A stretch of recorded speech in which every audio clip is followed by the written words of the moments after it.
Yo, selamat datang buat teman-teman belajar trading. Jadi di sore hari ini kita bakal bahas saham-saham tentang metal seperti itu. Ya, dimana hari ini metal sebenarnya di awal-awal sesi dia naik cukup lumayan.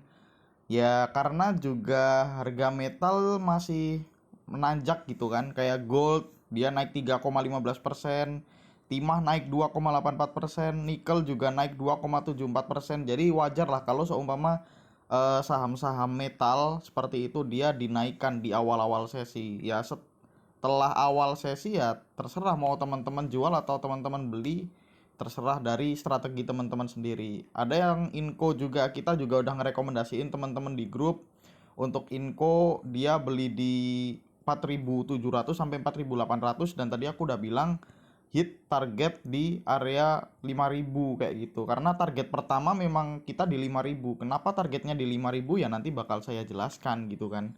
Yang penting targetnya sudah tercapai. Jadi buat teman-teman yang masih mau hold ya tetap gunakan strateginya masing-masing, dan kalau yang udah taking profit selamat seperti itu. Teman-teman udah dapat sekitar 6 sampai 4%, 4 sampai 6%. Seperti itu ya buat teman-teman. Kita mulai aja pembahasannya. Kita mulai dari IHSG terlebih dahulu. Hari ini IHSG di awal-awal sesi dinaikkan yang cukup lumayan sampai hampir berapa tadi? Hampir 1%, ya 7, sekian persen gitulah ya, hampir 0,8%. Kalau hari ini asing net buy 202 billion. Terus turnover 13,793 triliun kayak gitu. Kalau kita lihat nih di sini chartnya IHSG hari ini sebenarnya sangat enggak banget gitu kan. Kalau kita lihat dia ada jarum suntik ke atas. Jarum suntiknya lebar banget gitu kan. Jadi tetap buat hati-hati sama teman-teman, kali aja besok Jumat dia dibawa ke area support dulu di 6.670 sekian kayak gitu. Ya semoga aja dia cuman nguji-nguji di 6.670 sini aja. Jangan sampai jebol ke bawah. Karena kalau jebol ke bawah nanti ke 6.600 segala gitu kan. Dan juga perlu kita ingatkan bentar lagi juga udah Desember. Jadi gunakan strategi teman-teman, apakah memang Desember ini teman-teman mau masuk apa namanya, all out kayak gitu, ataukah teman-teman mau wait and see aja kayak gitu kan. Karena ada beberapa teman, bang kayaknya memang window stressingnya nggak jadi. Udah di bulan apa namanya, udah di bulan Oktober September kayak gitu. Dan ada yang teman-teman tetap memegang teguh prinsipnya kalau Desember itu tetap hijau untuk IHSG seperti itu. Ya terserah dari strategi teman-teman.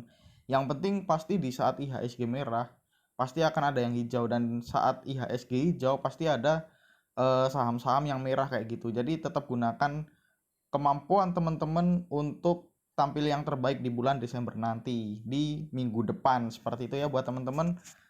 Jadi seperti itu untuk IHSG. Semoga aja besok kalau turun cuman dibawa ke 6.670 sekian seperti itu.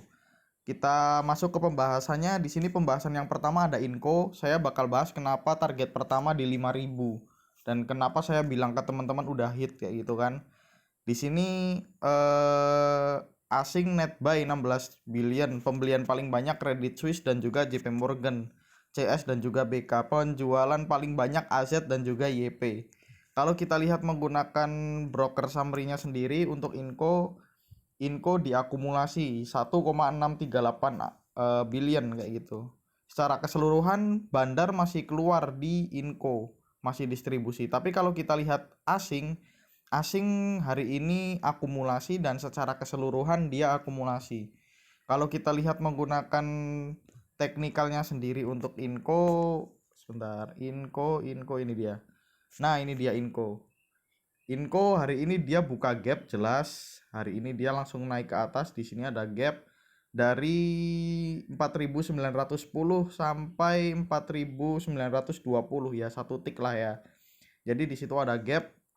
Dia hari ini breakout juga. Di sini dia ada pola downtrend, di sini kan ada pola downtrend dia, terus di breakout lalu dibawa naik tinggi. Itu yang menjadi poin pertama. Yang menjadi poin kedua, ini di sini kemarin ada gap yang belum ditutup di area 5.000, 4.990 sebenarnya, nggak 5.000. Ini ada gap dan alhamdulillah hari ini udah ditutup. Makanya aku bilang waktu teman-teman di harga 4.700 sampai 4.800 yang mau beli boleh gitu kan, risknya juga tipis, kalau 4.000-nya jebol jual aja. Dan juga rewardnya cukup lumayan sampai area 5.000 atau 4.990, ya kita genapkan aja jadi 5.000 kayak gitu. Terserah dari teman-teman apakah teman-teman mau beli atau mau enggak, dan sekarang dia udah naik ya juga terserah teman-teman apakah teman-teman mau taking profit ataukah teman-teman mau keep gitu kan, masih mau disimpan aja dulu. Kalau kita lihat candlenya sebenarnya hari ini ya cukup memprihatinkan juga sama seperti IHSG tadi. Dia mempunyai candle jarum suntik yang cukup panjang di sini nih. Jarum suntik yang cukup panjang. Jadi tetap buat teman-teman harus waspada. Walaupun kalau kita lihat MACD dia masih tajam menuju ke atas, bar chart di atas 0 semakin tebal kayak gitu. Dan perlu diingat di sini dia buat gap. Ya walaupun nggak harus ditutup secepat itu kan, tapi kita harus persiapan dia nutupnya bakalan kapan. Tanggung banget gapnya 1 poin aja di sini. Dari 4.910 sampai 4.920. Jadi gitu. Dan alhamdulillah gap yang di sini udah ditutup. Masih ada gap-gap yang di atas sebenarnya.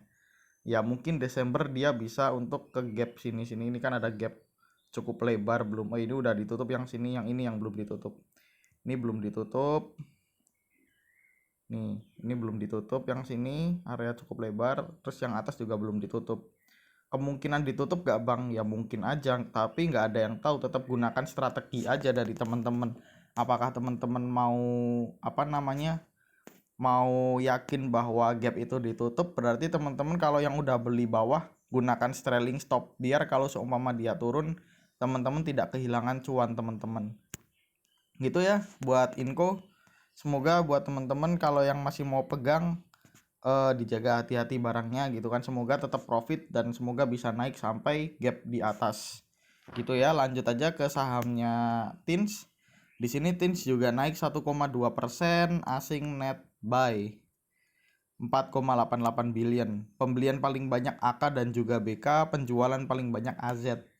Kalau kita lihat menggunakan broker summary-nya sendiri untuk TINS di akumulasi 3,76 billion. Kalau kita lihat menggunakan teknikalnya sendiri untuk TINS, mana nih? Nah, ini dia TINS.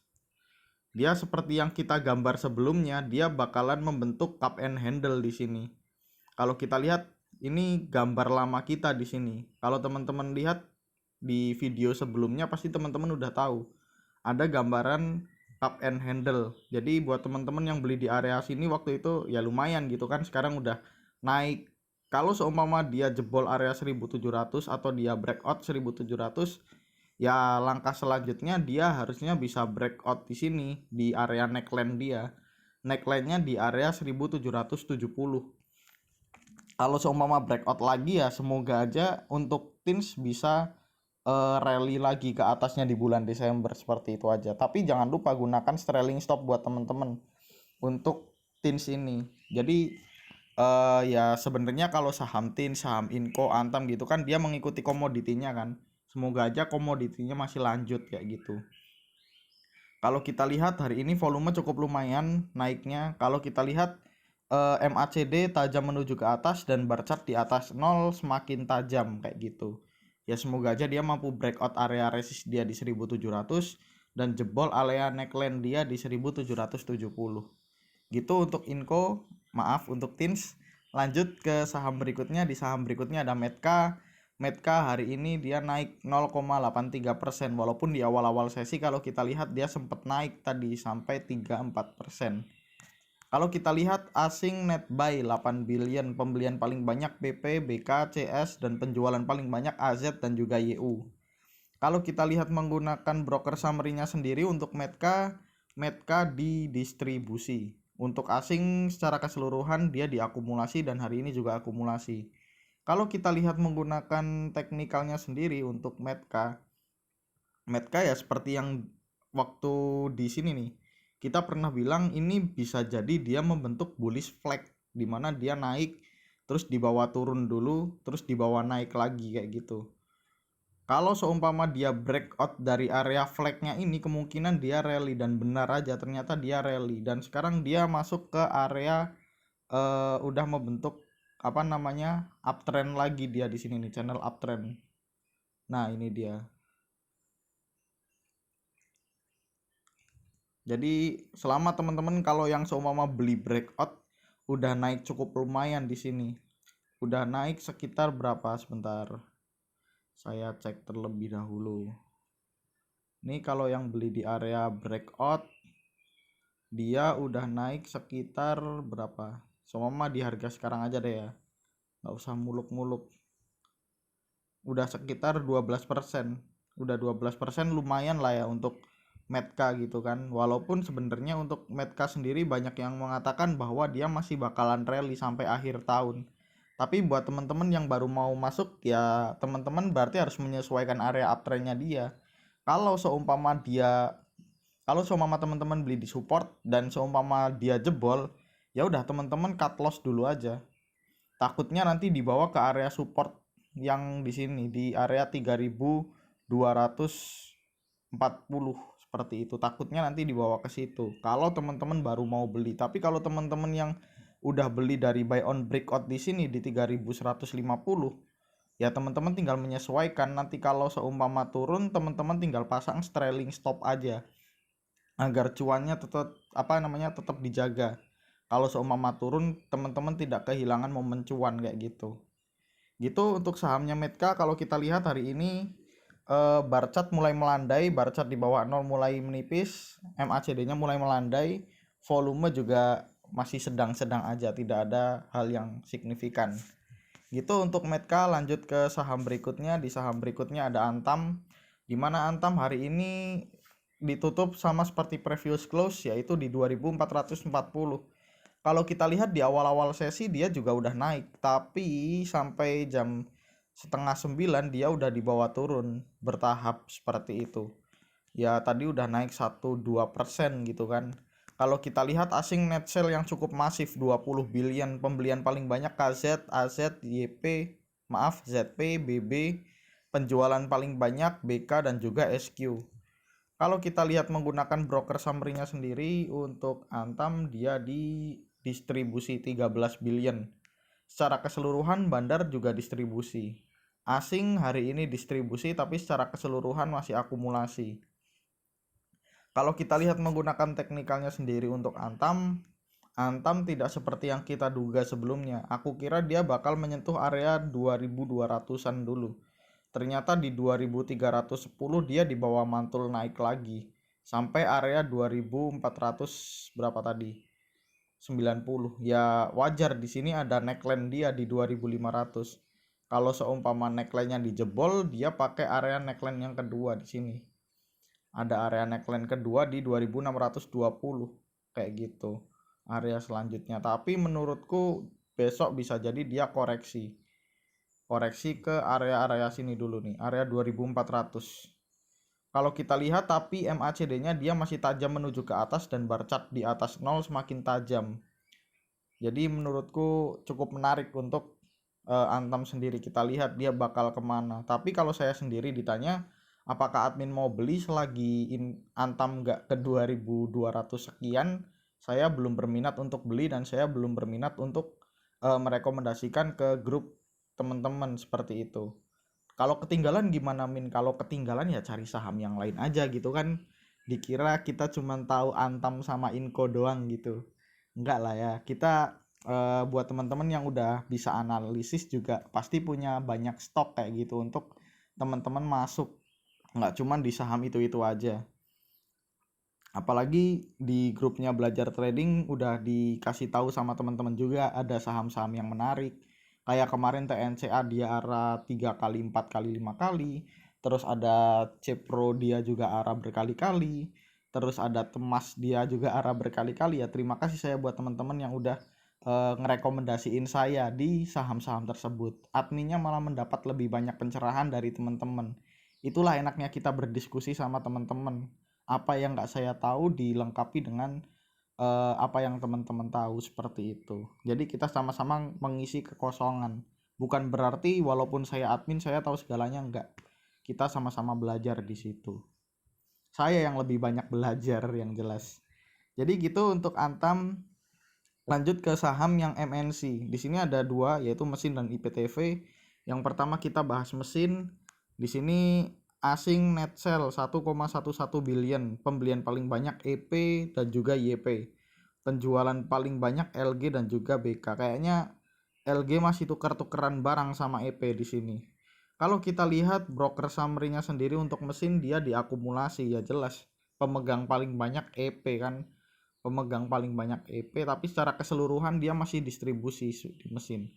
Untuk asing masih secara keseluruhan masih distribusi di mesin. 1 hari, 5 hari, 10 hari, 20 hari masih distribusi. Tapi mesin ini dia tektokannya di situ-situ aja nih di sini kalau kita lihat. Dia nggak pernah sejak kapan ya ini ya? Nanti salah ngomong pula kan. Sejak awal Agustus dia belum pernah tutup di bawah 480 kayak gitu. Dia belum pernah tutup di bawah 480. Dan kalaupun dia jebol 480 terus nanti penutupannya di bawah naik kayak gitu. Ini di sini jebol sekali, di sini mana aku gambar aja deh. Ini dia. Ini jebol sekali, ini jebol sekali, terus mana lagi? Ini juga jebol sekali. Terus kemarin juga sempat jebol sekali, dan bagusnya dia nggak ditutup di bawah 480 kayak gitu. Jadi saya masih bisa spekulasi buy on support di 480 kayak gitu. Jadi kalau seumpama hari ini dijual pun masih bisa taking profit, tapi saya masih mau coba-coba apakah dia masih bisa ke area sideways dia di sini nih. Dia ada area sideways di sini sampai di sini. Nah, ini dia ada area sideways di sini. Dari 490 sampai 550. Jadi cukup lebar 11%, 12% maaf. 12% untuk mesin sendiri. Makanya saya masih mau coba apakah si mesin ini besok masih bisa dinaikkan di atas 490. Kalau seumpama dia bisa dinaikkan ke area 490 dan 490-nya dijaga benar-benar nggak sampai jebol lagi, itu menandakan dia bakalan balik lagi ke area 500 sekian kayak gitu. Tapi kalau nggak jebol, kalau seumpama dia turun dari 480-nya dan tutup di bawah 480, ya saya bakalan jual, saya bakalan cut loss kayak gitu. Tipis-tipis aja kalau seumpama kita beli di 484 ya berarti cut lossnya 1%. Untuk MNC seperti itu. Walaupun kalau kita lihat MACD dia mulai tajam menuju ke bawah, Barcat di bawah 0 juga mulai tajam. Kalau kita lihat hari ini naik, volumenya juga tipis. Maaf saya ralat, hari ini dia tutup di previous close dengan volume yang tipis kayak gitu. Lanjut ke saham berikutnya. Di saham berikutnya ada IPTV. IPTV juga hari ini, oh maaf sebenarnya ini bisa gini gambarnya, bisa disclaining triangle, dan tinggal kita lihat apakah dia lebih condong break ke bawah. Kita gambar aja deh,